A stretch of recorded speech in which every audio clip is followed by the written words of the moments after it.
Assalamualaikum warahmatullahi wabarakatuh.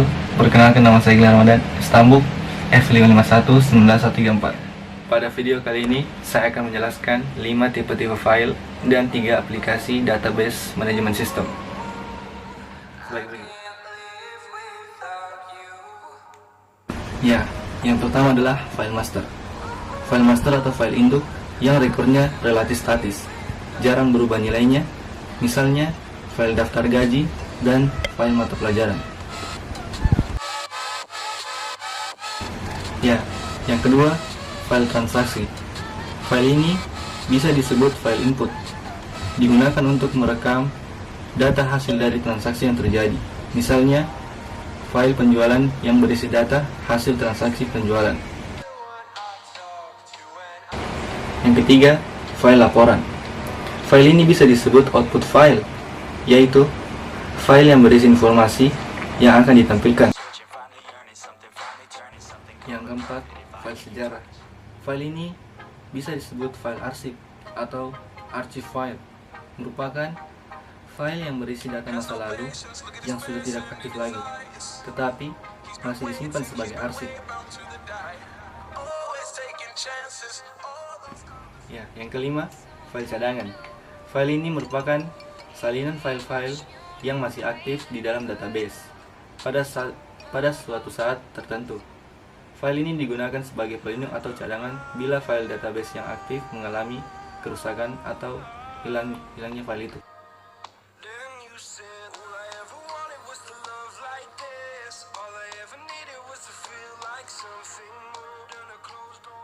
Ya, selanjutnya saya akan mereview 3 aplikasi database manajemen sistem. Contoh aplikasi database manajemen sistem yang pertama adalah 1. MySQL. Sejarah MySQL merupakan perusahaan komersial Swedia yang mensponsori dan yang memiliki MySQL. Pendiri MySQL adalah 2 orang Swedia yang bernama David Axmore dan Alan Larsson, dan 1 orang Finlandia bernama Michael Montai. Dan MySQL, yang pertama, MySQL mendukung berbagai operasi sistem seperti Windows, macOS, Linux, dan beberapa operasi sistem lainnya. Dan MySQL ini open source, sehingga MySQL bisa digunakan secara gratis. MySQL bisa digunakan banyak user dalam satu waktu. MySQL memiliki kecepatan lebih banyak banding SQL persatuan waktu. MySQL memiliki tampilan antarmuka berbagai aplikasi dengan user API atau Application Programming Interface. Kekurangan dari MySQL adalah, yang pertama, sulit untuk diaplikasikan pada instansi atau perusahaan yang memiliki database yang besar. Yang kedua, kurang mendapatkan support. Yang ketiga, kurang populer untuk aplikasi mobile dan game. Sejarah singkat Oracle. Oracle merupakan salah satu vendor software yang banyak bergerak di bidang DBMS yang saat ini kurang lebih dari 40 tahun berdiri. Oracle sudah menjadi salah satu perusahaan teknologi yang terbesar yang menyediakan layanan software DBMS yang banyak digunakan oleh user programming. Berdirinya Oracle dan juga sistem database-nya memungkinkan para user untuk menjadi lebih mudah dalam mengelola database yang sudah ada.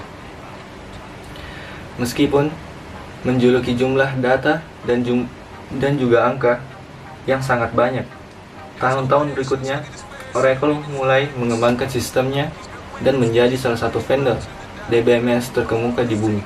Oracle versi pertama menggunakan bahasa assembly yang kemudian digantikan dengan menggunakan SQL, yang saat itu menggantikan fungsi RDBMS atau Relational Database Management System pada tahun 1986. Oracle mulai go public dan setahun berikutnya tercatat sebagai perusahaan besar yang ada di dunia. Kelebihan database Oracle.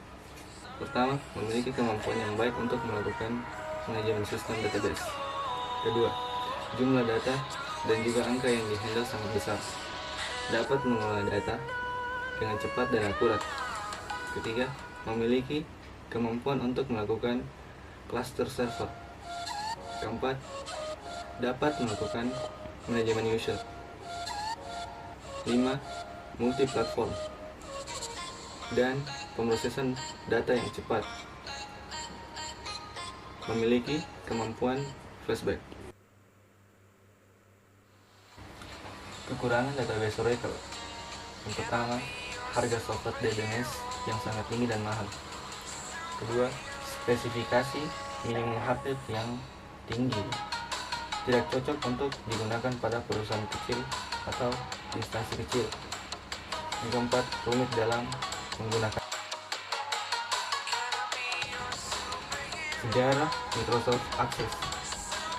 Microsoft Access versi 1.0 dirilis pada tahun 13 November 1992 versi 1.0. Lalu Mei 1993 versi 1.1. Akses untuk meningkatkan kompatibilitas dari produk Microsoft lain dan termasuk bahasa pemrograman akses dasar. Awalnya, perangkat lunak bekerja dengan baik dengan database yang relatif kecil, tapi terdapat beberapa kondisi yang menyebabkan korup data. Sebagai contoh, file ukuran lebih dari 10 MB yang bermasalah. Perlu diketahui bahwa sebagian besar hard disk lebih kecil dari 500 MB. Pada saat ini digunakan lebar dan manual yang di bawahnya memperingatkan bahwa beberapa keadaan di mana usang driver perangkat atau konfigurasi yang tidak benar menyebabkan kehilangan data. Kelebihan Microsoft Access. Yang pertama, kemudahan dalam pengoperasian aplikasi. Kedua, adanya fitur Visual Table Designer yang mempermudah dalam mengkonfigurasi struktur tabel secara visual. Yang ketiga, mudah dalam menyusun relasi dan query atau SQL table, mendukung query SQL. Kelima, terintegrasi dengan bahasa pemrograman Visual Basic 6.0. Yang keenam, keamanan atau sekuritas file database. Yang ketujuh, mampu menampung basis data dengan jumlah yang cukup besar.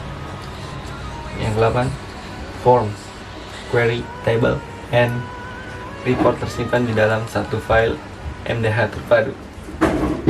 Yang kesembilan, menggunakan dialog bahasa pemrograman Visual Basic for Application atau VBA milik Microsoft. Kekurangan Microsoft Access.